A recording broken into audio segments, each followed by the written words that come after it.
everybody. It's just so great to be a part of this, and so I'm happy to be hosting this session today. Hopefully you can, oh good, I'm seeing that the sound and video is okay. So that's great to hear. Last time you guys may remember we had some difficulties. Here are some things that we found out. It works a lot better when the person who's presenting mutes their own speakers. And if you have a separate microphone, it works better to use that. I don't have that, but hopefully you guys can all hear me. As soon as I finish talking, I'll mute my microphone, and it's really helpful for all the presenters to be doing that. So again, welcome everybody. Again, I'm sure we have people from all over the world. Can I see some places that we're representing today? So U.S., Canada, Germany, Spain, U.S., Cincinnati, Binghamton, Lebanon, Canada, Trinidad and Tobago. I mean, really all over the place, which is great. I love it that we can participate in these sessions and we just have such a diverse Australia, such a diverse group of people participating. I wanted to welcome you all today, and also just to remind you that today's session is about getting access to data. We have three fabulous presenters for you. One of them is Andy Cohn. He's an assistant professor at George Washington. He studies social networks and leadership, and he's going to be telling us about some of the really large-scale field studies that he's done lately. We're also going to hear from Mike Manor. He's the John F. O'Shaughnessy Associate Professor of Family Enterprise at Notre Dame. Excuse me. His research areas are executive leadership and organizational learning, and he's also going to be telling us from a macro perspective about how to get access to great data. And then last but not least, Karen Jansen, senior lecturer at Australian National University, who studies organizational change and person-environment fit, is going to be talking to us about qualitative data collection. So if I could, I'm going to turn it over to Andy right now, and he's going to begin with a short presentation. And then I'd like to give you guys a chance to ask him a few questions, but we're not going to spend too much time on that. Then we're going to move to Mike Manor's presentation, a few questions, then Karen's presentation, a few questions, and then at the very end, we'll open it up for questions to all of the presenters. Okay? Sounds good. So I'm going to go ahead and hand it over to Andy. Okay, let me turn my speaker off here and get my PowerPoint. Okay, so I just want to check, can people see this PowerPoint says accessing large-scale micro-level survey data? Let me just see my screen here. Yep, okay, perfect, excellent. It's like a whole new skill running Adobe Connect. So I just want to thank everybody from the RMD division for inviting me to participate today. Actually, how this really came about is I made the mistake of having lunch with Jose Cortina about a year ago and told him about this study. And he said, and then, you know, he kind of sat on it for 9 months and then emailed me back in March and said, we'd really love you to come talk about how you guys did this study or are doing this study. I was like, well, I'm very flattered, so okay. So what I would like to talk about today, just for a few minutes, just to give you a sense, is it's actually one particular study, but in its own way is sort of a culmination of a couple of us learning what it means to go out into the field, gather field survey. So I've called it micro level, although when we think about it, it's got a macro flavor to it as well. Kind of micro level data on a very large scale, or at least we think on a very large scale, and how we make it all work. I kind of wrestled with whether calling this innovative is actually the right thing. There's nothing magical or new. It's actually about sweat and hard work and kind of aligning all the right pieces to make this kind of stuff go around. So I actually only have 2 slides. One is what's the study, and the other is how do we do this. So I want to tell you a little bit about it. I will say that my research partners and I do a fair amount of field-based survey data gathering. This just happens to be the kind of the big enchilada of everything we do. So I can talk about other studies, but I think this kind of captures it pretty well. So on the second slide here, so this is the study. Chris mentioned that I'm interested in leadership. I'm also interested in social networks. This particular study is a longitudinal study examining the effects of leadership succession in the public elementary schools in the U.S. Our question, if you will, is how do schools, from an organizational standpoint and from a performance standpoint, react when there's a change in leadership? And one of the great things about studying changes in leadership in public schools, at least in the U.S., is you actually know about 80% of the time when there's going to be a change in leadership. It happens over the summer. So here we are. I happen to be sitting in a place where school is not out of session yet, but there are plenty of places in the U.S. where public schools are done. Most of those schools know whether they're getting a new principal for next fall or not, and have known since maybe March or April. And that actually turns out to be a great setup for us as researchers to do a very controlled look at what happens inside of a school when there's a change in leadership. Those of us doing the study are actually business researchers at heart. We're all members of the Academy of Management. And we'd love to do this in a business setting, but the challenge in a business setting is we often don't know we don't have any warning when there's going to be a change in leadership. And that makes this data gathering setup that we've kind of created here a little tricky, but in the schools, not so tricky. So what are we doing? I'm going to work backwards through my second bullet here. We are actually gathering data in 7 major school districts in the U.S. These are 7 of the top 25 largest school districts. They all have probably 100,000 or more students in them, 100 or more elementary schools, because we're looking at elementary schools. We went to the largest school districts simply for scale in our own kind of process, if you will. Within those school districts, we actually have 158 elementary schools participating in our study.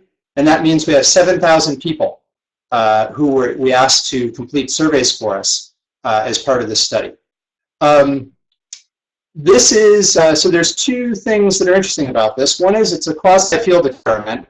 So those 158 schools are actually split 50-50 between schools that are getting our intervention, which is the new principal, and half that are not. And the half that are not are actually chosen based on a matching algorithm so that they look as similar as possible to one of the schools that is getting the intervention. So it's as close as we can get to a true experiment.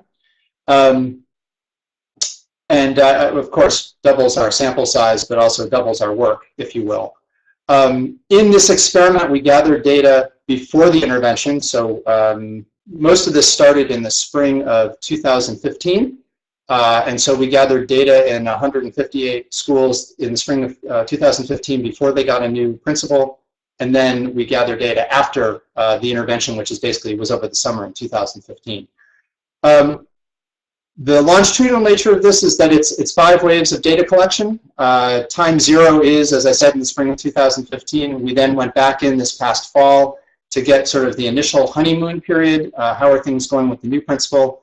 And then we go in every academic year at the end of the academic year in kind of May and June. So right now we're in there. Right now, about half of our schools have finished because their academic year is over, but I still probably have 3,000 people that we're trying to get to complete online surveys right now as we speak in a couple of districts. And we'll go back in next spring, 2017, and the spring after that, 2018. So a 3-year data gathering period.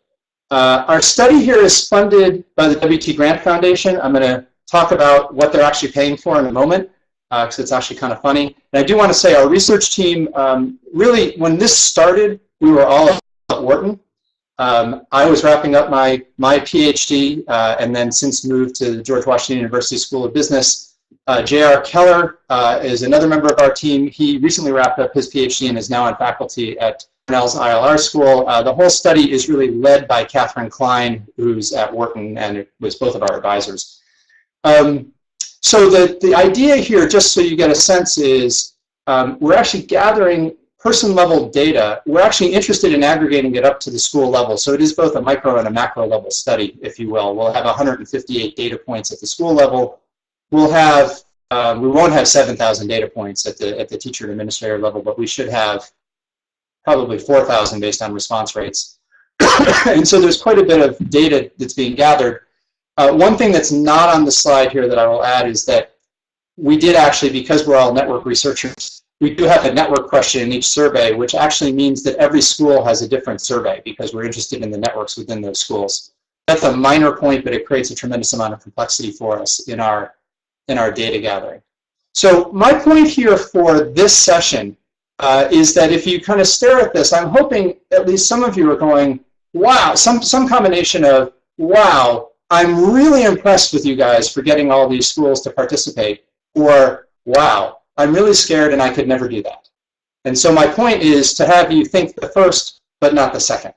So on my third and final slide, I just want to give you a sense of what I think we've learned over time about how to do this. Because anytime I lay it out to someone, as I did to Jose, they go, oh my God, that's a tremendous amount of participation in studies and organizations and individuals. How'd you do that? And so I was actually thankful to be asked to do this because it allowed me to synthesize what we did. And my message to you as you think about your studies is that it's not getting people to complete our surveys that's actually tricky. It's actually getting the research sites to say, yes, I want to do this.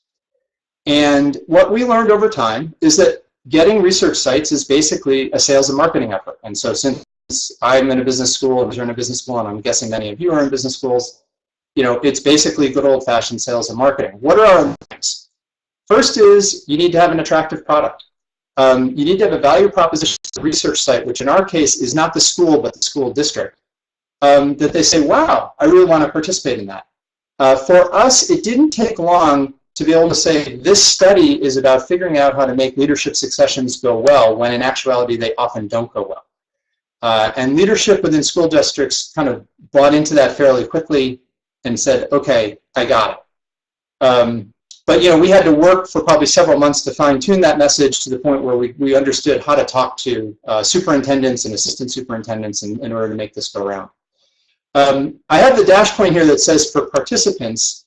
I do want to say that we offer what we think is a fairly lucrative incentive for people to do our surveys. We actually give every potential participant a $5 Starbucks card in advance of the survey. And they get to keep it whether they do our survey or not. So that's where the vast majority of our grant from WT Grant is going towards. We've actually asked a lot of questions of our participants over time. Would they like something else? And actually it turns out that the Starbucks card is up there on the list of things that they would want. And so it tends to work. And teachers in particular love that. So again, in the marketing world, we're kind of matching, kind of what people really want to what we're offering. The second thing we've learned is you have to have attractive marketing materials. I can't emphasize this enough. We have a one-page write-up of our project. We have a four-page write-up of our project. They are written in language that speaks to our audience and not to us as academics. I can't emphasize enough how important it is to kind of sit there and think about who we're talking to when we're trying to get them to agree to do this study. Which, by the way, doing this study in and of itself is not that much work for them. But I think when people show up asking to gather data, it always feels like that. So we've spent a tremendous amount of time fine-tuning those materials so that when we send them to a district, we know we're talking to the superintendent in language that he or she gets, if you will. Our third learning, it's sales. And you need to have tenacious sales activity. So we have 7 districts. We feel fortunate to have 7 districts. We contacted 30 districts. And some said absolutely not. Some said, why don't you come in and talk to us? There's one district where I think we were days away from signing the letter of intent, and then they changed their mind. It is just like selling large accounts. If any of you are kind of have experience in that, or are involved in classes like that. And what we learned is we basically just have to go for it. We contacted every major district in the U.S. Sometimes that was sort of intimidating. We don't have New York or L.A. in our sample, but we contacted them and we took a swing at it. You have to play the numbers. I think we feel very good about having 7 out of 30. We knew going in we needed to contact all 30 of those to get this 7. So it's a big exercise. We spent a lot of time on it. And you need to be courageous and ask for the sale. You need to be able to say, okay, I've talked to you about this. Are you going to do it or not? Now, here's the piece that I think is tricky, and I want to acknowledge both what we've done as a team and also where this could be a challenge for the average researcher. You need to have the right team going out and selling this. We had the right team. It took us a while to build it, but we had it. A couple of points about it. One is brand is helpful. I really hate to say this, and I know I saw one of my doctoral students on the participant list here, so don't go back and tell people I said this.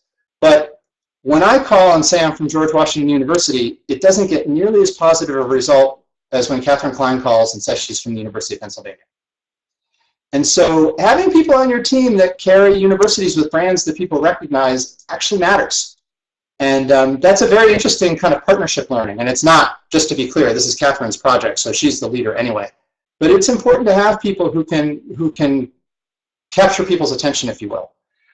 We also have 3 people who contract with us to open doors, including a former superintendent of one of the largest districts in the country. You know, we spent a lot of time building networks to get him on board, and that works. And then finally, one of the things that many of us as academics are not always that great at is you need to have people who are good communicators. Catherine Klein is an outstanding communicator, and she can charm almost anybody into doing this study. I'm okay at it, but she's better. And we learned that, and we basically said she's the one who's going to do most of the selling, and she did. We got to check our egos at the door when we do that. But I think the big thing here is, in my world, in this field, collaboration is key. It's one of the things I really like about being in the particular field of academics that I'm in, and this is a place where we really need it, every role on the team. Our final set of learnings, you know, we are working with organizations that have a lot on their plate, and so we work hard to be charming all the time. I'll never forget the day that I was actually sitting in an interview with a principal, and Catherine leaned over to me and said, you know, you've got a scowl on your face and you need to get rid of it. I'm like, okay, fine, thanks. We're also accommodating and flexible whenever we can. If there's a problem that happens, we had it kind of this weekend with one of our schools, we will work hard to fix it and not create work for our site. And then as a general catch-all, we work very hard to make it easy for them. The truth of the matter is, we're not actually asking a lot of them. It just kind of feels like it, and so we work hard to make it so it doesn't feel that way. So this is a very large study. We're very excited about it. We think it's going to have tremendous impact out in the marketplace at levels that maybe some of our other studies won't. It is a tremendous amount of work. We're very willing to put in the work. I think we've learned that the work that I've listed on this page actually is what makes it go round. Getting people to do the surveys is not that hard. Getting organizations to sign up for this level of data collection is. So anyway, I think that's what I have for today. I hope that's helpful. I am happy to field questions.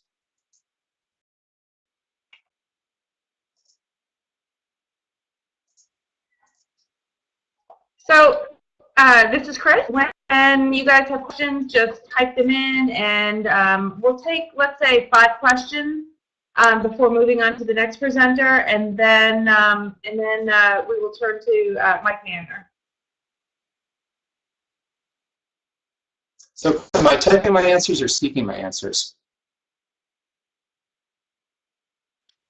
You can speak your answers. Okay, just checking. So, Thanks.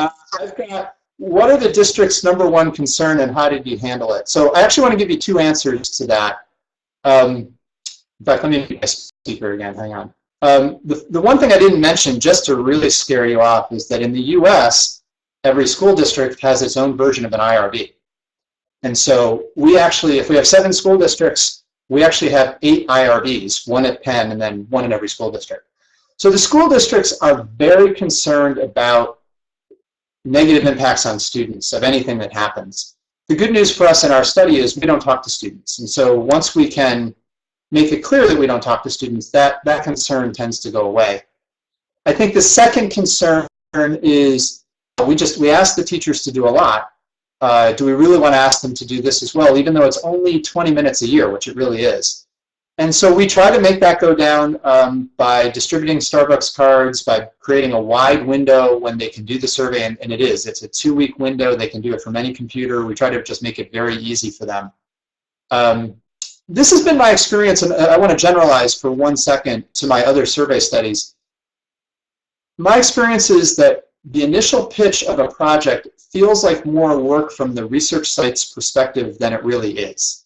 And so one of my big learnings over years dating back to my dissertation is work hard to make it clear, to make it truly non-invasive and make it clear that it's not that much work. It just sort of sounds like it at the beginning. So anyway, that's my answer to that one. Let me scan through here. It sounds like a fascinating project. Thank you. How long did it take to get the sample size you need? The answer to this is that out of our 7 school districts, we actually signed up 2 in the spring of 2014 and piloted this thing in the spring of 2014. I chuckle about that because it was 40 schools and 2,000 people. But we learned a lot from signing up those 2 districts. And then we signed up the other 5 districts kind of in the winter of 2015. So you could call it a year to get the sample. It was really 2 waves, if you will. Let's see. What else do I have here? What was the question on the network question? So I should say, because the second question in this one from Susan Prattis, I hope I get your name right, is how do we correlate the data statistically?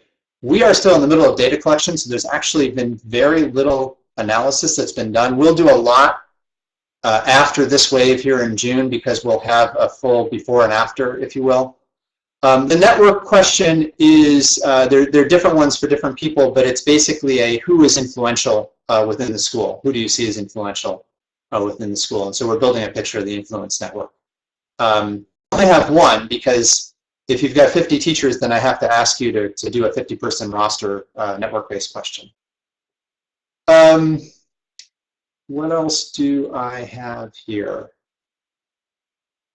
What's the best way to estimate my response rate for this type of recruitment?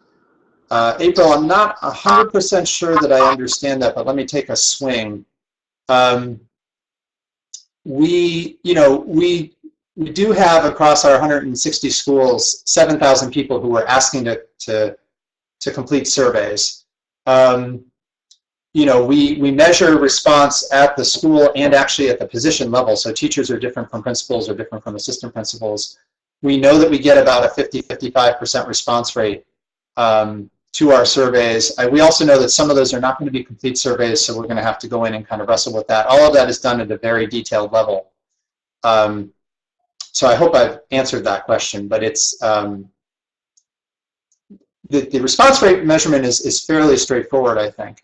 I thought I saw a question about attrition in here, but I'm not sure. They go by so quickly. Yeah, can I speak to a question? How far shall the researchers go to design and set about the project to schools and organizations? What would be attractive enough for the schools and organizations? So I want to say 2 things about this. This is kind of this interesting question.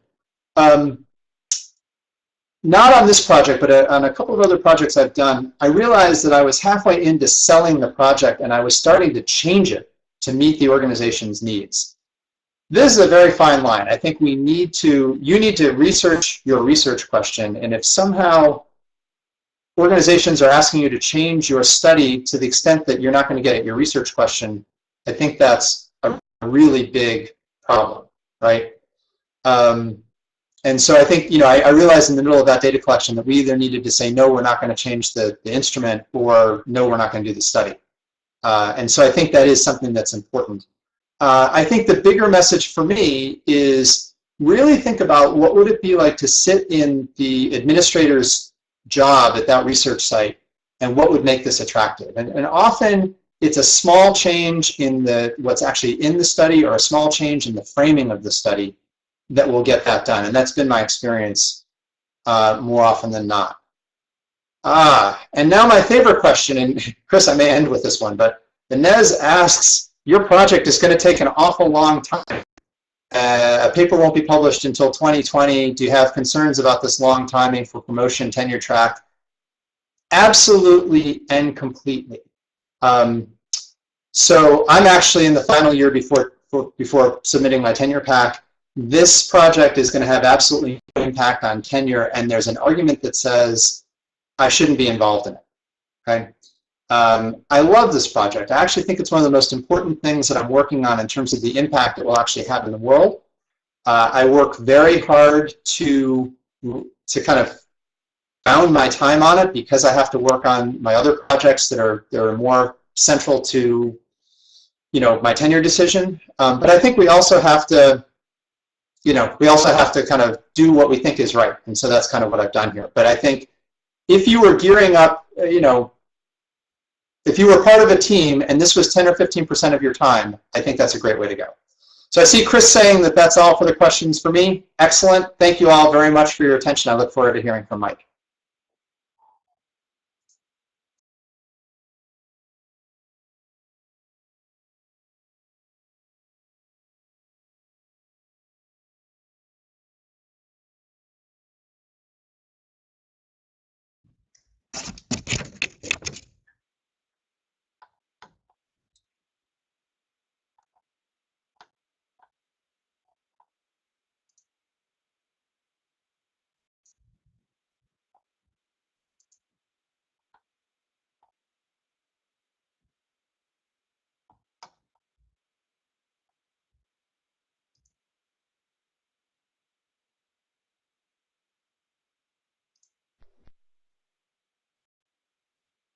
All right, can people hear me? All right, well, hello, I'm Mike Manner. Thanks to Chris and Craig Crossland and everybody else who's been involved in putting this together. Andy, very interesting work, very ambitious. Love what you're doing. My approach to talking about this, oh, you guys can't see me.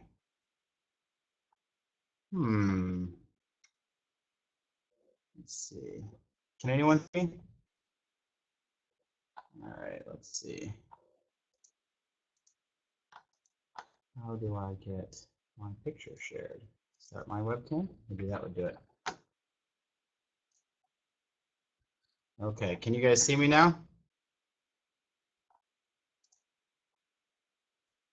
All right. We'll restart this and see if I can get this going again.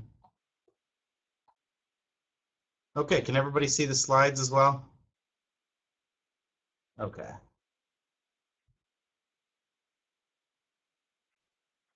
All right, so let me see. I'm going to start a timer here so I don't go too long. My name is Mike. I'm at the University of Notre Dame. I'm very excited to share with you a little bit more of a macro perspective.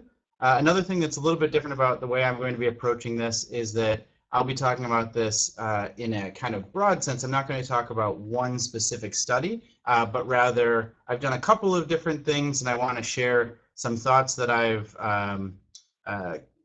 found, or some insights that I've found in doing a couple of different studies over the last few years.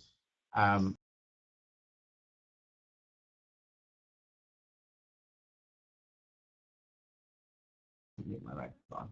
There we go.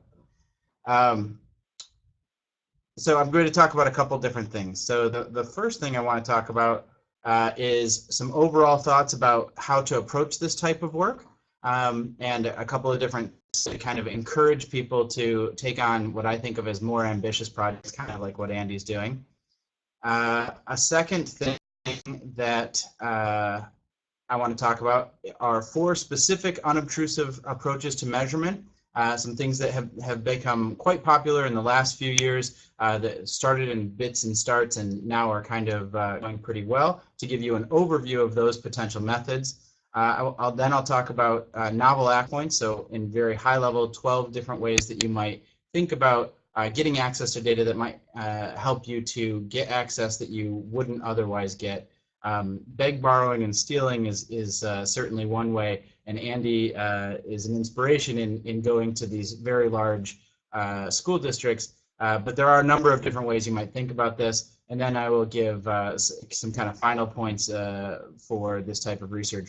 One note is that I will be focusing on strategic leadership examples because that's a type of work that I do and I'm most familiar with. But a lot of this would generalize to other macro domains, certainly, and then, for example, linguistic analysis has been primarily done in psychology, so it has broad application to other areas as well.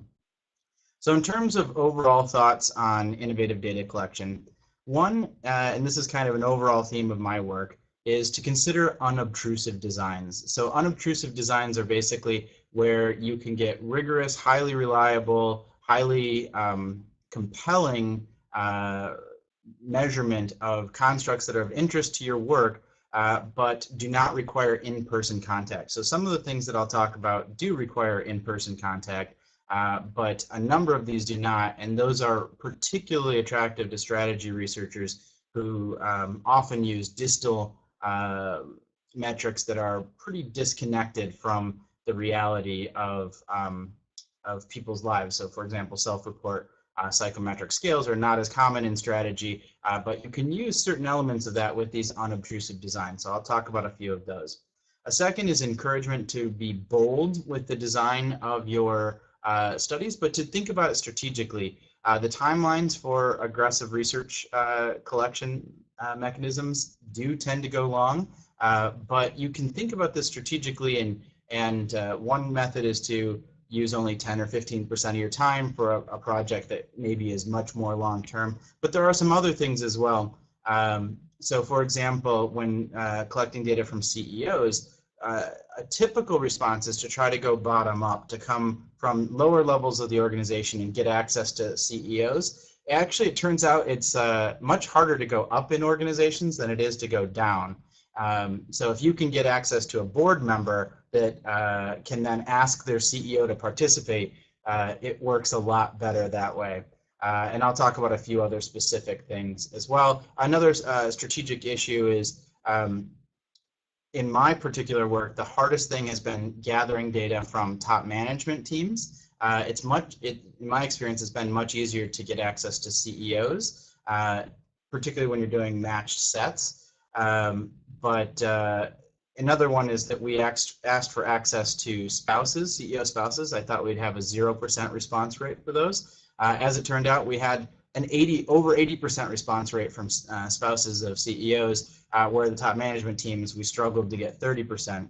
And so being a little bit strategic about thinking about things. In the case of CEO spouses, they'd never been asked anything, and they were very excited to participate in this type of work. They thought that their opinion generally was not incorporated enough into some of the things that their spouses were doing. A third is that, particularly in strategy, we're subject to a lot of bad measures. In other words, distal proxies, things that we say are assessing something else. So if you think about all the things that have been used to measure research and development intensity, or the opposite, the measure of R&D expenditures over sales, and what all that has been connected to, you get a sense of just how far apart measurement often is from the constructs that we want to study. And so if you are doing work where you will need to use some of these measures, but you look at your IVs and DVs and think that at least some of these are really distal, I would encourage you to think about trying some novel designs to try to do that better, recognizing some of the trade-offs associated with that. In the spirit of kind of moving forward and using our time effectively, the next thing I'll talk about is unobtrusive approaches to data collection. There are many. 4 that I want to talk about are linguistic analysis, historiometric analyses, videometric analyses, and composite measures. Hopefully some of these are familiar to you, and I'm only going to hit these at a high level, but these are all methods that can be used to assess, in the strategic leadership literature, more deep psychological characteristics, values, or biases of CEOs in ways that don't require actually sitting in front of a CEO. To get access to the spouses, we actually needed to sit in front of the CEO in person and build a rapport, and then ask them for the access to their spouses. These are all more distal measures, or more distal approaches that allow you to, if you kind of do them well, to get pretty reliable assessments of deep psychological characteristics, even though you're not having access to the people. Linguistic analysis, this is work that was pioneered by James Pennebaker at University of Texas. There are a number of really great software programs that can help you with this, but the basic idea is that you use software to examine either spoken or written word, some things like earnings call transcripts, letters to shareholders, speeches, other things where you can get that language, to look for subconscious indicators of personal characteristics. One paper that is an example of this is work I did with Danny Gamache, Jared McNamara, Russ Johnson on regulatory focus and CEOs, where we used dictionaries of words that were associated with promotion focus and prevention focus, and then used letters to shareholders and looked at the degree to which the letters to shareholders indicated more promotion focus or prevention focus. One issue with this is dictionary creation and validation, so that's an important thing to keep in mind. Historiometric analysis is a type of analysis that is not as frequently thought of as some of the others, but this is where you use publicly available information, things like media accounts, things that have been said about a CEO, analyst descriptions of a CEO, biographical data about a CEO, and as many different sources as you can. You put them into a document together, and then you scrub out the names of the people and their organizations and have independent raters read those things and then answer questions about them. This is particularly helpful for getting access to highly visible CEOs, so CEOs of S&P 500 or S&P 1000 firms. An example would be work I did with Adam Woak on charisma in CEOs as an SMJ. Another is videometric analysis. This is a very attractive idea that's been pioneered by some folks at Oklahoma State, but where you have trained coders watch video clips of subjects and then make evaluations of them. So somewhat similar to the historiometric approach, but using video. The videos are typically from MSNBC or those types of shows where you just get these snippets and then make evaluations. And then one more familiar one is composite measures, things like the narcissism measure that Chatterjee and Hambrick used, where you take things that like the size of the picture in an annual report, the gap between the CEO's pay and the next highest paid, and a few others, and then you look at composites of that. One challenge with that method is reliability and replication, but that is something that can be overcome with good designs. I'm going to try to speed through the last bits here to get to questions. A couple of interesting access points for data if you're interested in doing some of these things. One is your institution's alumni network, so using those contacts to get to people that can be helpful. Another is speaker series. At Notre Dame, we were able to recruit 20 or so CEOs who over the course of years gave talks at Notre Dame, and we just coordinated with their development contact that helped schedule their time and got on their schedule, and then we're able to collect data from them. Another is a snowball method where you ask an initial round of folks to participate and then ask each of them to nominate other people to participate and then out from there. If you have a friend of research, like in our case, our former dean was helpful in getting us access. We had a McKinsey person who helped get us access to folks, so friends of research. Retired CEOs can be quite helpful. Sometimes Skype access interviews can be good. One challenge we had is that in Skype based interactions, there was less trust, and so they were less willing to give us access to their spouses. But entrepreneur networks, chambers of commerce, advisory councils for your college, alumni recruitment. So where you don't ask alumni to participate in your study, but you ask alumni of your school to get you access to their CEO or to their CIO or whatever your study is focused on. Another one that we had success with is connecting with a board of directors, one person on a board, and then asking if they could connect us with the rest of the board, most of whom were CEOs of other companies. And then Upwork, Amazon's Mechanical Turk, Odesk, Freelancer, and a couple other sites have been helpful getting access to novel data sources as well. A few points of wrapping up. One is to be crystal clear with your subjects ahead of time. So we give the questions that we're going to ask ahead of time. We give them the IRB materials ahead of time so that participants know exactly what to expect. As I mentioned with the spouse surveys, our spouse surveys were, we had stronger participation than top management teams. So strong or invasive designs sometimes are actually more successful than you would think. Other ratings, so Connolly and Owens had a great meta-analysis in Psychological Bulletin a couple of years ago that showed that other ratings are often more predictive of dependent variables than self-ratings. So that's something that can be incorporated into your work. I would encourage you to think about the thin slicing literature, which is literature that basically shows that small amounts of information can actually be used to get reliable evaluations of key constructs. And in all of this, one point of advice would be to pay very close attention to validation, perhaps even more, or at least as much as your hypothesis development. So with that, I will open it up to questions, and hopefully we can get a couple questions in.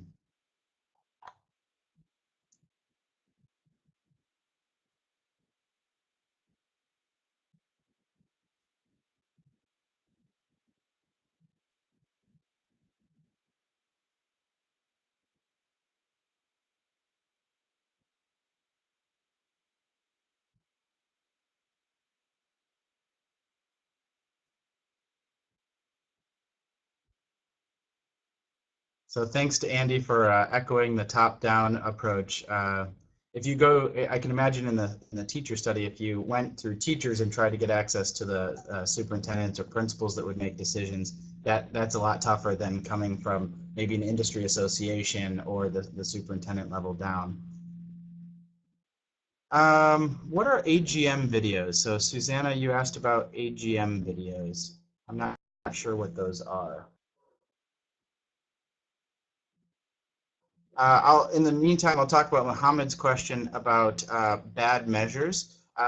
These are things like using information that's available on a who's who biographical sketch of a CEO to draw incredible insights. So, for example, CEO age is not difficult to figure out, but age has been used to predict all sorts of things. Age does predict a few things, but we've extended that far beyond its utility because it was more difficult to figure out, for example, if the CEO is more collective or more individualistic or other things that we might be more interested in studying.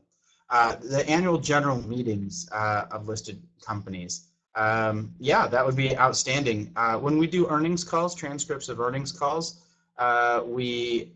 one of the most labor-intensive parts of that effort is to split the earnings call transcript, which includes some preamble, some things, the company just talking at the analysts without any response, from the question and answer portion, which is typically longer. If you're using, and in the question and answer, we try to separate out the questions from the answers provided by the top management team so that you can look at the character of the questions, if they're being asked more aggressive or positive or negative questions, versus the linguistic analysis of the words they use to respond to those. In annual general meetings, I think you need to similarly split out different participants to look at those separately, but I think that could be quite valuable. Unobtrusive, so going to Minyoung's question, unobtrusive is simply the idea that you use measurement and methods that don't require the subjects that you're studying to interact with you personally. So in the case of CEOs, if you use videos of them when they are on cable news networks, you don't actually have to talk to the CEO. You don't, and CEOs onto their schedule is quite difficult. And so you can use that data to make inferences. The same with earnings calls.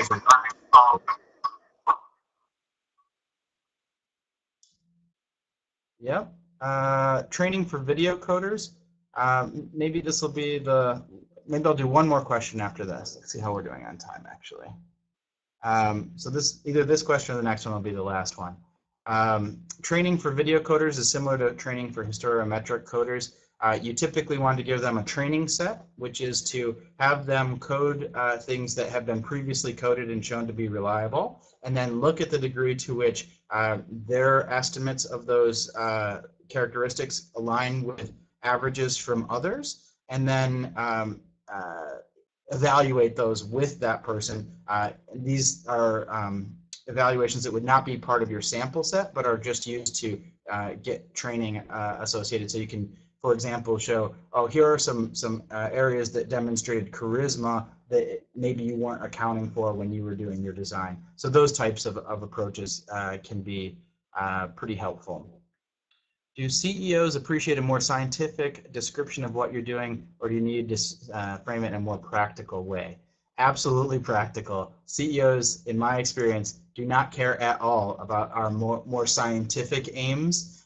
So we typically have couched our work. We want to provide enough information for them to give us, to have an understanding of whether or not they want to participate, but not to poison their answers, to give them a sense of what we're looking for. And so we typically describe it to CEOs as we want to study executive leadership and decision-making in tough situations, and to look at different characteristics of leaders and teams that might influence that. So that's sufficiently broad so as not to tell them, for example, we're studying job anxiety and its effect on decision-making teams, but it's specific enough to show them that we're looking at decision-making generally, and that is often enough for, and leadership, and every executive thinks that they're a world-leading expert on leadership, and so that makes them feel like their particular opinion is particularly important.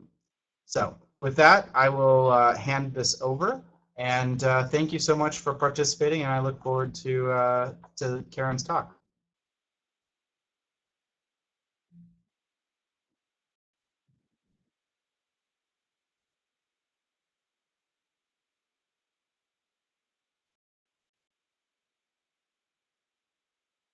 Can everyone see and hear me?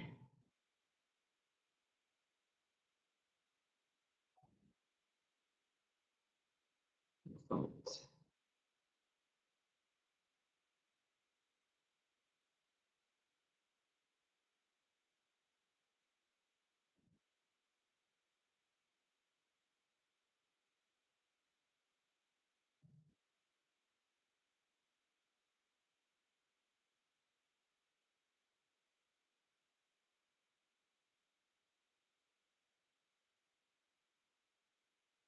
One second, trying to get the slides in.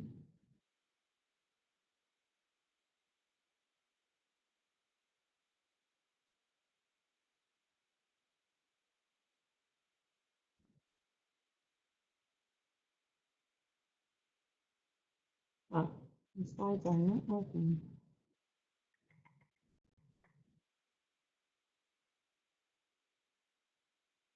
Oh, there we go.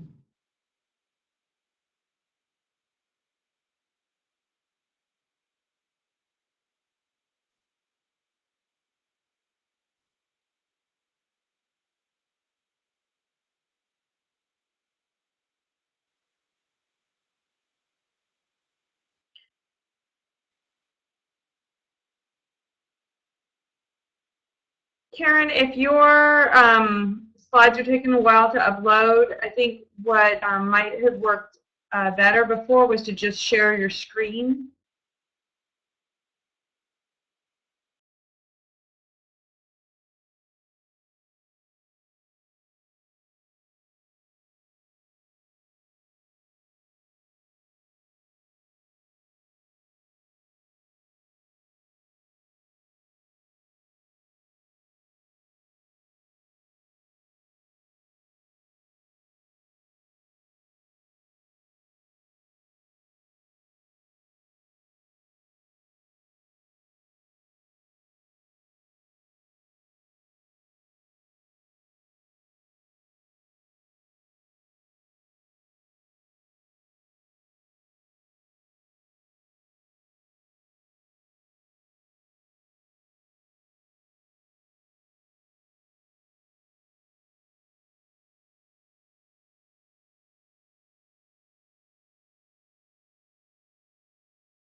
Karen, can you hear me? Yes, I can. What worked before, if you want to try this, was to not upload, but to instead just share your screen. Yeah, I tried to do that, but that didn't work for me. It said I had to install something. Oh, it didn't. Okay. Does it take a long time to upload? Yeah, I think that was the problem. It didn't work at all for Andy. I mean, he tried for a while, and All right, let me try to share screen. I've got two screens. I'm not sure how that'll work. Okay.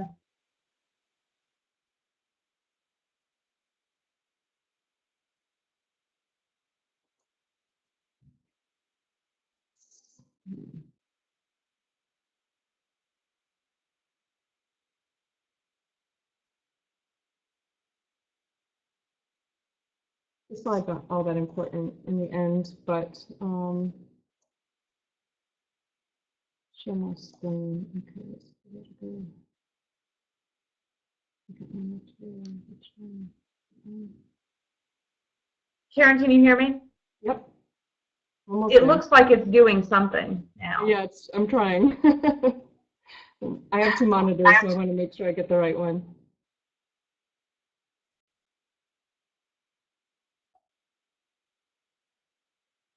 Oh, yeah.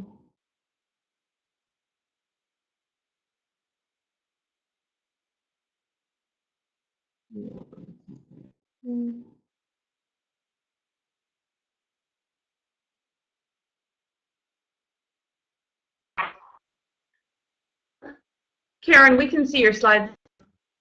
Okay, well, I'm glad you can. I can't see anything now, but oh, I lost my full screen. I don't know where it is. Well, I'll just talk, and we'll hope that this all works out. I won't be able to get any comments from anyone, I think, for a while. Okay. So, hello, everybody, and sorry for the delay and the challenges electronically. I am actually on June 9th instead of the 8th, and I know we had at least one other person who said they were coming from Australia, and so that's where I'm talking to you from. Thanks, Andy and Mike, for your great comments. I'm not sure that there's much left that I can say that's different. I take a slightly different perspective. I look at, yeah, I tried to do that, guys, the presentation mode a few times. Oh, there it goes. Okay, finally.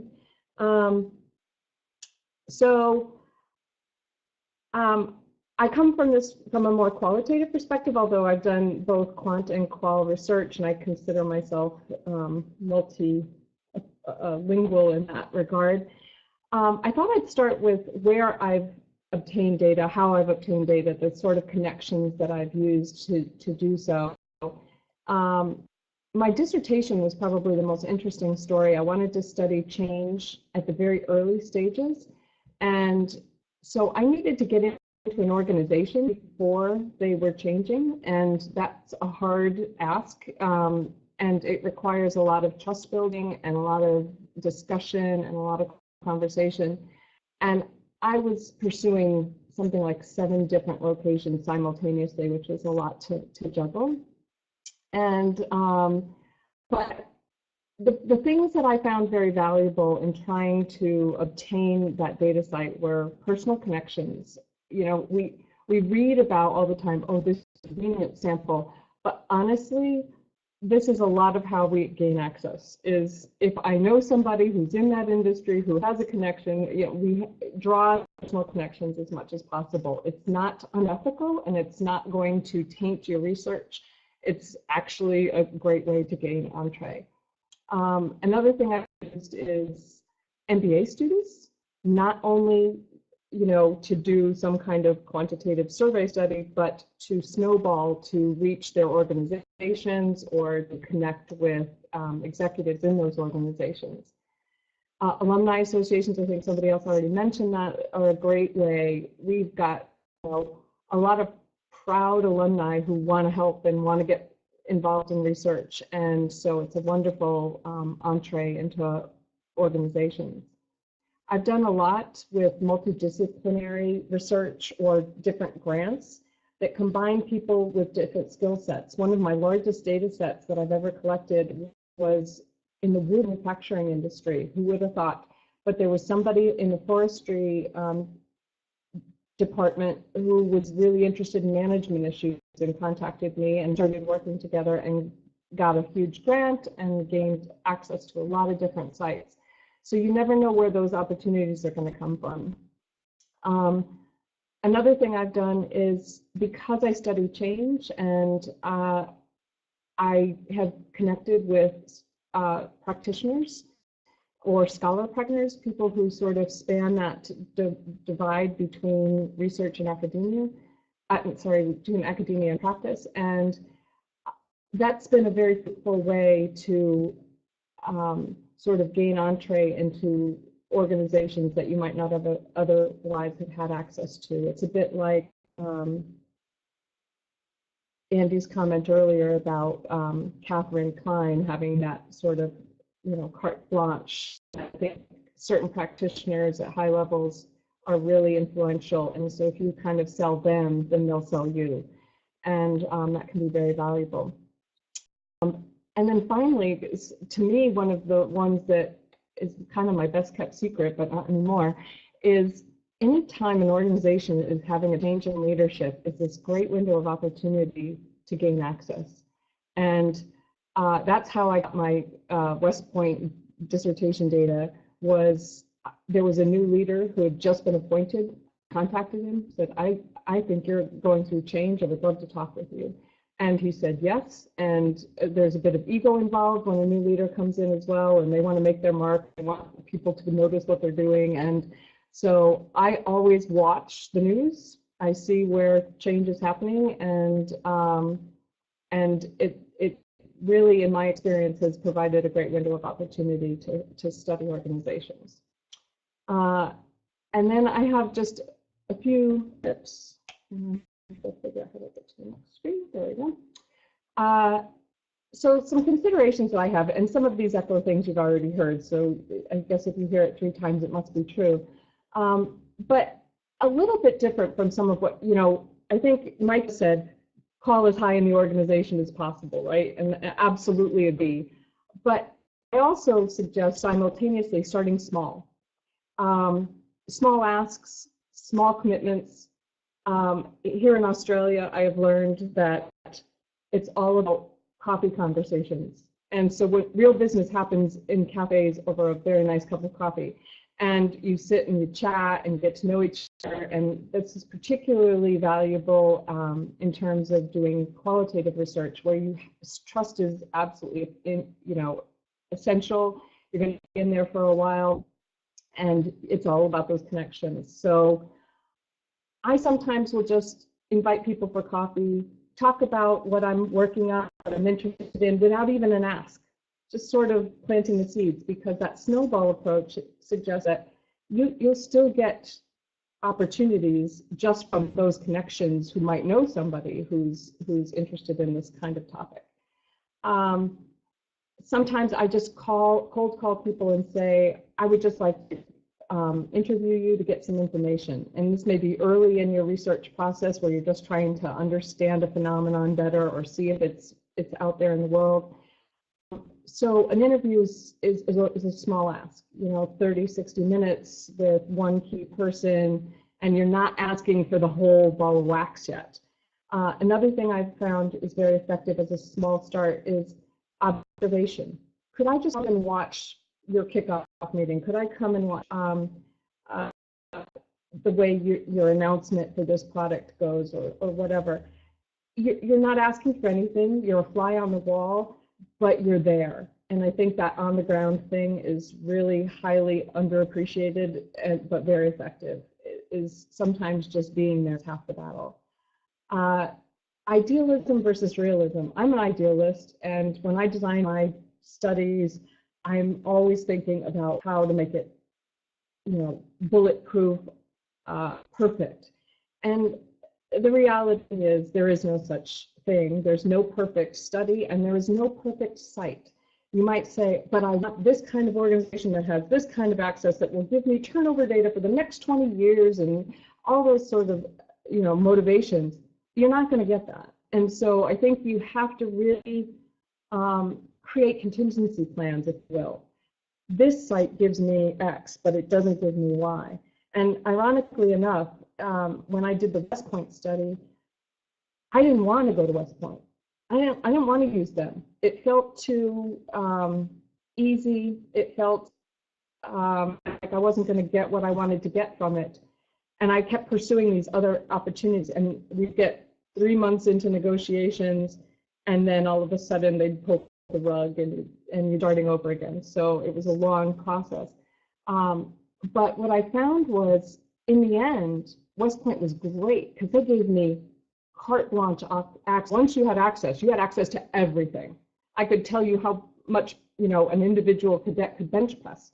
And so there's some really good opportunities that you might not see in your sort of paper design of your study. So I think it's really about figuring out what each data site gives you, managing that process. I think you've already heard this one, know your audience, know your audience. I teach business communication at the postgrad level, and you have to translate. This is a qualitative concept, translation competence, like how you use your words differently and what they mean to your audience. And have to explain the value of conducting this study at their site for them. It has nothing, it's not about you, they don't care. And then think upside down is the way I like to think about this. We tend to get through IRB, to get grants, to get whatever, big theory, big research implications, here's what I'm studying, very tight methods. But when you talk to them, you have to turn that upside down. I write a separate sort of prospectus for organizations, and it doesn't have any of that stuff. We're so hit over the head to emphasize research implications, not practical ones. There's always this much in practical and a lot on research. And you have to turn that upside down. And it's, for some doctoral students, that's a very difficult thing to do because we've been trained not to talk too much about practicalities, but for gaining access, it's absolutely essential. So sorry for the delays. Hope I got it all out, and I'm happy to take any questions if I can figure out how to see you all. Thanks.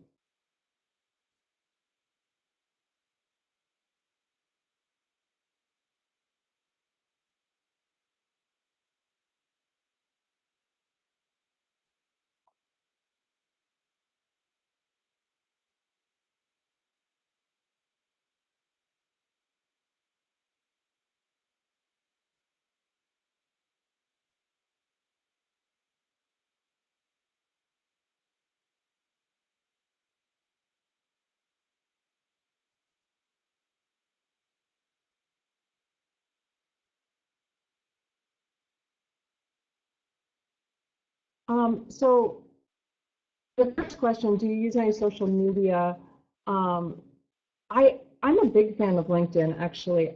Again, I don't use it as gaining access per se. I use it for those connections, and then I might just have a coffee with somebody and then talk about what I might be interested in or what work I'm working on, and then that will often lead to some connections. So I use it just for the connections more than anything.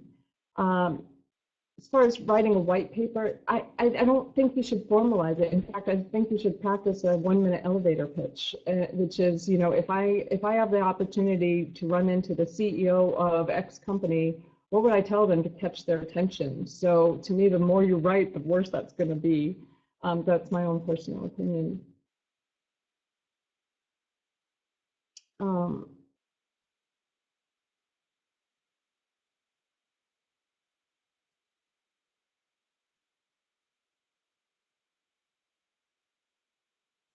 Accessing data in interdisciplinary research. Are there barriers? I don't know. In fact, I think there's opportunities more than there are barriers. In the wood manufacturing grant, I learned about things that I learned about lean manufacturing. I learned about safety, climate, and all sorts of areas that wouldn't necessarily be the first thing I think about. So for example, if I'm a strategy person, I think about performance, right? Very simplistically, right? But that's not relevant in a manufacturing setting to the kind of people that I'm talking to. So getting on the ground, I always tour companies that I'm working with because I want to know what makes them tick, and I study a bit of culture as part of that. So context is very important to me.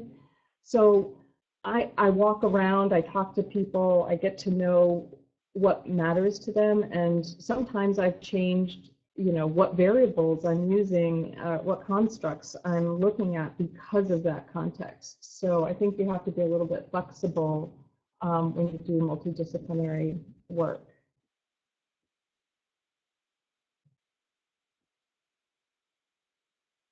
Huh.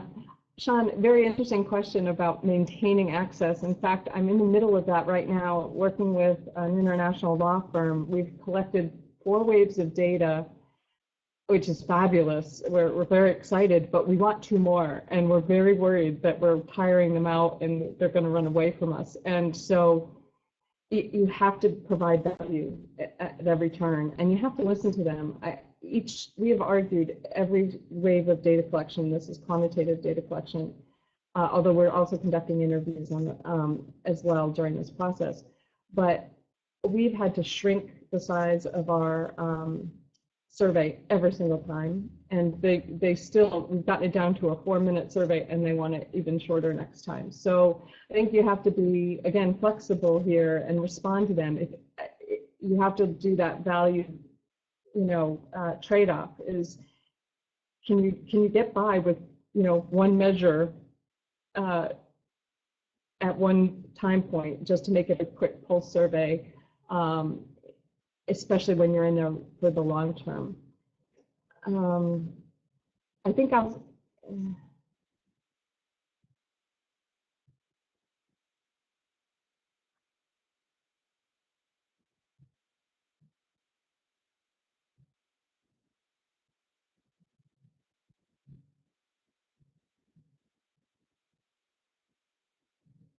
Have I used social media such as Twitter as a data source for qualitative? Can you talk about that experience?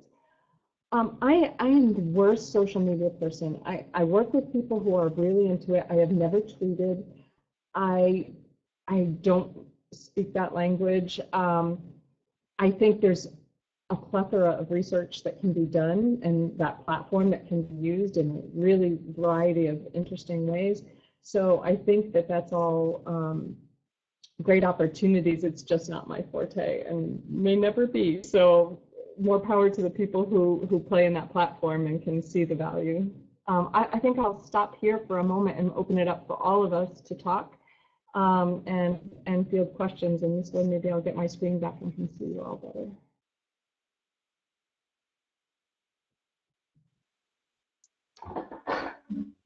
Thanks so much to Andy and Mike and Karen. And at this point, it would be great if we could open it up to questions for any of the presenters. So the best thing to do is probably to just, when you type in your questions, if you are directing your question to someone specifically, indicate that. On the other hand, if you're open to having anyone answer your question, then I would just ask our 3 presenters to please step in when they think they can answer the question.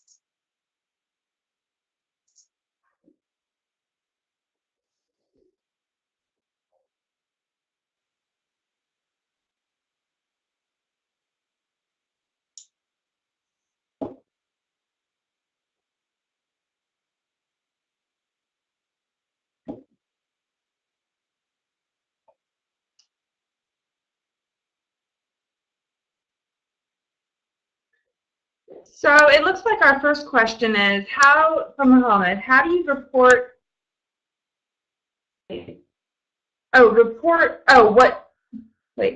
you report what you get access, especially, Oh, the way. I'm so sorry. Thank you, sir. Okay, how do you report the way you get access, especially if it's from your personal connection? So the question is, I guess,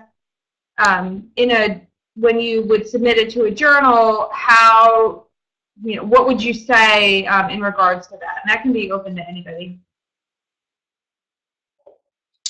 I'm going to take a swat at that, although I have to admit that I'm guessing that Mike and Karen have more experience than I, but I'm just thinking about the projects I've been involved in and the projects that Catherine has been involved in where I've used her data.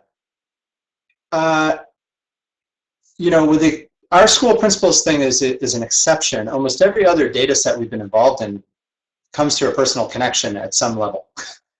But I don't think we feel like we need to say, oh, the head of HR at this particular company was, a personal friend of one of the researchers. We say we went to the company and asked them to participate in this study, and here are the terms under which we did it.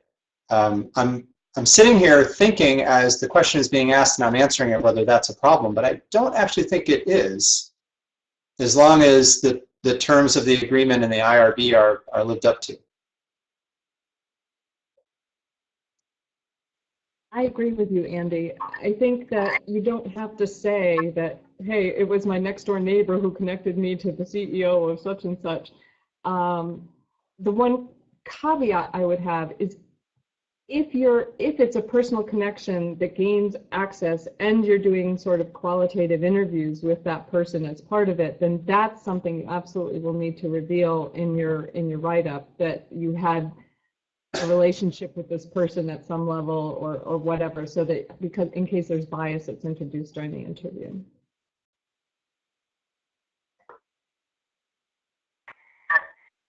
The next question comes to us from Susan. She says, I'm interested in cross-disciplinary research in emerging markets.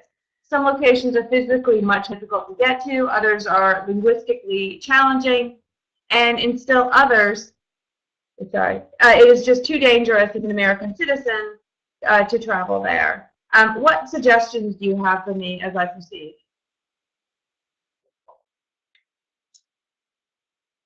I'm afraid that's beyond my scope of what I do. It's a great question. I don't feel qualified to answer that. Yeah, I'll jump in here. And hi, Susan. I think I remember you from last year. Wow, big challenge. The only thing I can suggest, and this probably goes outside of my league as well, but is to try to partner with locals as much as possible. Like every time you're going to a site, find a local host, a local tour guide, a local translator, a local bodyguard, sort of, figure out how you can partner with people in each of these places that you're going. And even if that means you end up with a paper with 20 authors, I think that would be really interesting and in its own right. And so I think it's a really interesting topic, and wish you luck with it. I might jump in as well. One thing to think about would be unobtrusive measures. So if it's possible to use for places that would be physically challenging to get to or would be dangerous to go to, are there unobtrusive methods that you could get access to data that would be interesting? So Adam Kleinbaum at Dartmouth has done great work with email communications, where he recruits companies to join his research project, and as part of that he gets access to a wide range of email communication from those folks, and then uses linguistic analysis and content analysis and a few other methods to look at that. So for places that you would like to study but maybe don't feel not so comfortable going to, if you could look for methods like that that could avoid the travel costs and challenges. Now that might not be satisfying from a theoretical perspective, but it's maybe a practical trade-off. The next question is from April. April asks, I was considering making a video elevator pitch to help in getting my recruitment message to potential sample members. Have any of you tried this? Any cautions or tips?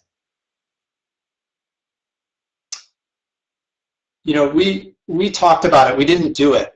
One of the things that I kind of wonder about, so my broad answer is I think it's a good idea. One of the challenges in our study was how do we motivate people inside of our schools to do our surveys after the district has signed up? And we talked about doing, some kind of webcast or podcast or what have you, because to reach all 7,000 people, and then we didn't do it. Sort of regret that. I'm guessing that it's an and not an or, like it would augment and help the rest of the communications, but I'm not sure I would rely on it solely. Agree with that completely. I think that it could be a very valuable technique for making your message as clear as possible for what you want to say and do your most impressive sales pitch in Andy's language, to like get your absolute best spokesperson, most credible person. I know that some famous work that's been done in top management teams where they've gone out to boards or large numbers of companies have had corporate sponsors, so a very famous CEO that they can call on to be kind of a figurehead to help get access to other companies. If you could have a video elevator pitch that drew on a celebrity type person that could help to get access to or to lower the concerns that school districts or others might have, I think that could be very valuable.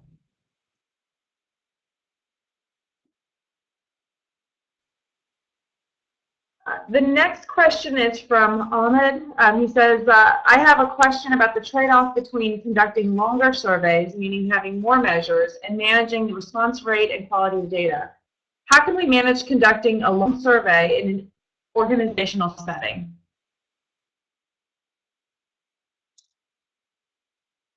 I actually didn't hear the front end of that question, I don't think.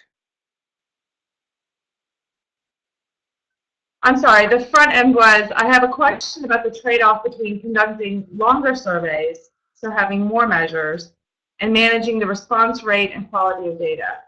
How can you manage conducting a long survey in an organizational setting? Oh, there it is. I see it. I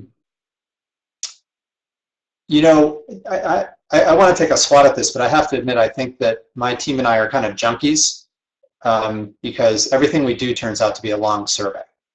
I think we start with really good intentions and say, hey, let's make this really short because it'll manage response. And then we just get enamored of the questions we want to ask, and the next thing you know, it's a 20 or 25-minute survey. I would say two things about that. One is we always go back and re-whittle it. So we kind of ask the question about 3 times of ourselves, do you really need this? What are you going to get from this? And then, we try to apply the charm with our survey respondents. And, we do have, I learned in the middle of this session that actually I have 2 doctoral students on here, and one actually is intimately familiar with our data. And I know we have, a survey completion rate that's not 100%. So we've got people who start who don't finish. But I think we've decided that we're willing to take that trade-off because there's so many questions we want to ask. But I think it requires a certain amount of discipline, which we have in our team, which is if I'm championing a construct or a scale, someone else is going to ask me, what are you actually going to do with this?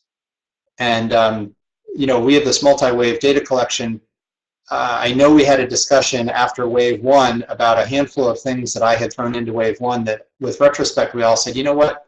I don't think that's very efficient or effective, and I had to kind of sit there at wave 2 and say, you're right, let's not do it again. So there's a certain amount of, Dave Harrison at the University of Texas actually said to me once, he said, you have to be willing to kill your own babies. And this was a good example of it. But my team is kind of full of people who want to ask a lot of questions, so I'm not sure that we're the best example of this. I'd like to weigh in also. I completely agree that this is a big challenge. 3 potential ways to deal with it. Sometimes you can find shorter versions of scales. So if you have a more comprehensive version of the scale that's 36 items, can you find a 12-item version that has components that are core to your question?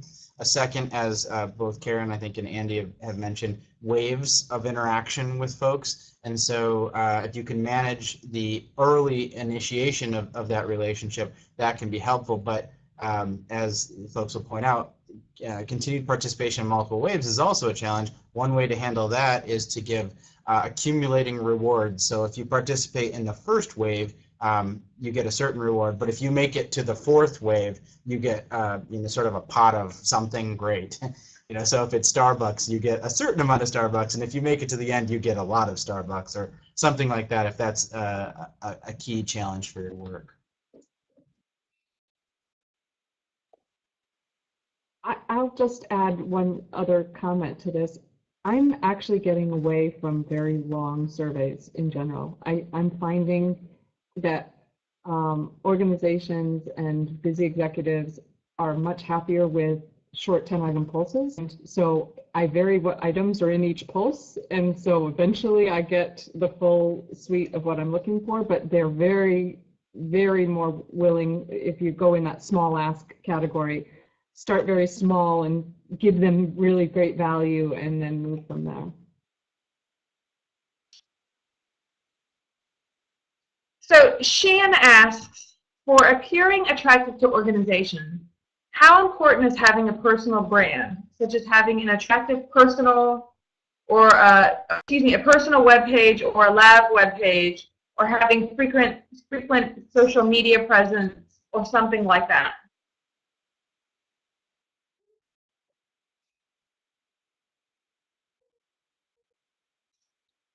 I just don't want to go first this time, that's all. Wayne, I don't personally think that's a big deal. I think that I think Andy mentioned this, having very professional materials that you provide that kind of convey your professionalism, very important. But having additional a Twitter account, a Facebook page, a web page, those can be nice. So my colleague here at Notre Dame has this thing on well-being at work. I bet you they've spent $100 grand on their website just making it incredibly useful and beautiful and whatever. And for their work, that has been helpful. But for the most part, I think that money would be better spent on Starbucks or other methods of recruitment. Yeah, I mean, I can't prove it. I said in my presentation that I really felt that the institutional brand gave us a lift, right? That Penn versus George Washington mattered to a lot of people we talked to. I can't deny that I suspect that if you have an academic with a superstar brand on your team, that might matter, but that's different than we building our personal brands. So, there's a portfolio of things you can have. I'm sobered by the fact that I know the Penn brand has mattered for us over the GW brand. But without throwing Catherine under the bus, I'm not sure that Catherine's brand mattered, right? So it's a mix of things. But my suspicion is that if you have a superstar brand, that would be great. But otherwise, I don't know that it's time well spent. I agree with what's been said. I think that again, if you take a focus on your audience perspective, do they care that you're a superstar academic? Maybe they care that you're doing quality work and answer the questions that are bothering them. So I always do more listening than talking. In true, who was it? Jay Galbraith? I forget. Some of the famous consultants said, I ask a lot of questions, and that's what I do. And that way you figure out what their issues are and you respond to those. I think that's a much more valuable skill than look at my glorious glossies. And honestly, I've been at this for a long time and I don't have a website, so. Karen, the next question is for you. It's from Dion. Dion is also giving another shout out from George State. She's a doctoral student at George State. One question that came up for me earlier Dion that I didn't get to was in your coffee talks with executives, is it better to already have a I don't have a specific great research answer for question, that. or I can you think approach that the design is conversation very from a strong broader and it's standpoint? admirable For and example, something that you should pursue as after best making you a can. connection at a The panel discussion on top-down diversity in law approach is firms, helpful that could you often we simply might go meet and into ask the subordinates person's and try to get impression access. of the most important diversity issues in law firms?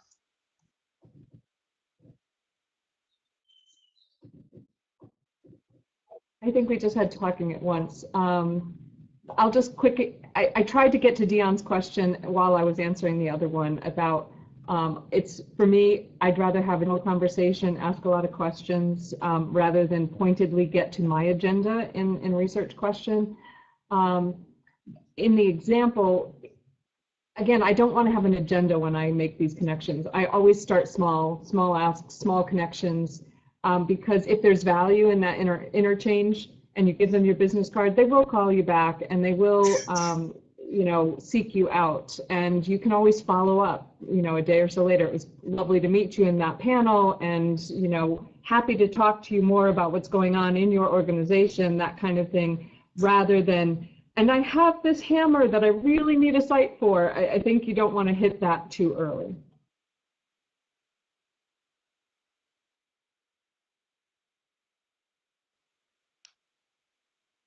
Mike, I'm so sorry for interrupting you. I had no idea. Would you mind finishing what you were saying? Sure, sorry about that. I turn off the speaker when I start to speak, and so I don't hear these overlaps. Sorry about that. So my point was, there was a question that I didn't get to in my earlier part, which was around supervisor and subordinate data. And I think that that design is outstanding. There are no great answers to how to do that.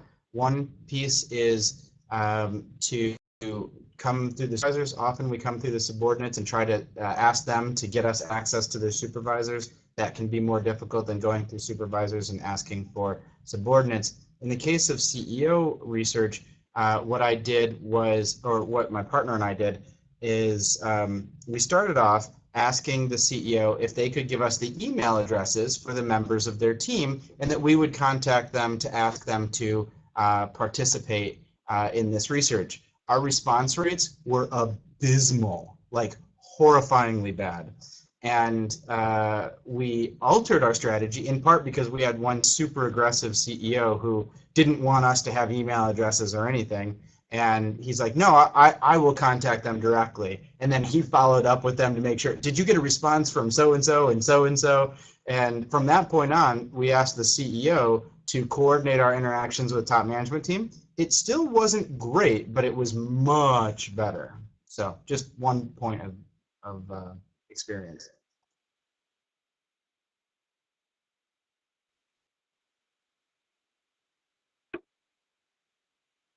It looks like we have one more question, and after that, I'll be wrapping it up. So the last question here will be Min Young, which is also for Mike.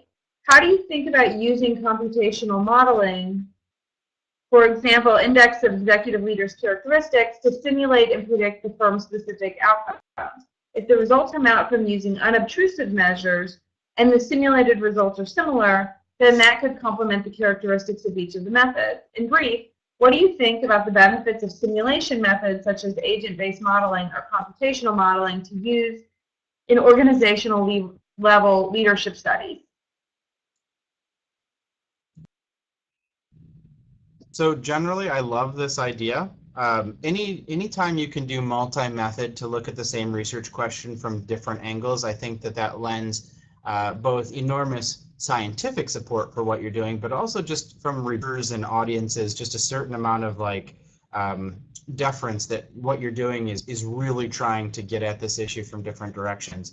The idea of using agent-based modeling or computational modeling, I typically think of modeling approaches as basically just extremely refined theory building, that it forces you to have discipline in thinking through the implications of your theory and to look at complexities that you otherwise would have difficulty doing. If you complement that with some unobtrusive research, I think that it could be valuable in any case, but particularly valuable when your unobtrusive measures are not well validated in previous research. And so it can give you two ways of looking at it through different methodologies that can lend more support for an otherwise unproven idea. I know that that's not a full answer, but we're about out of time, so hopefully that's helpful. Well, in closing, I want to thank our presenters. I learned a ton today. I hope that you guys all did too. If we could have some virtual applause for all of our presenters, I would appreciate that. And also, I will be asking the presenters, please, will you send me your slides and I will get them posted on the website for you. And also, Susanna, you mentioned something about fact sheet. If you have something that you'd like to share with everybody, go ahead and email that to me and I'll get that posted too. So again, thank you so much. It was great. I will be seeing all of you participants again next week at the same time. Thanks so much. Okay, thank you.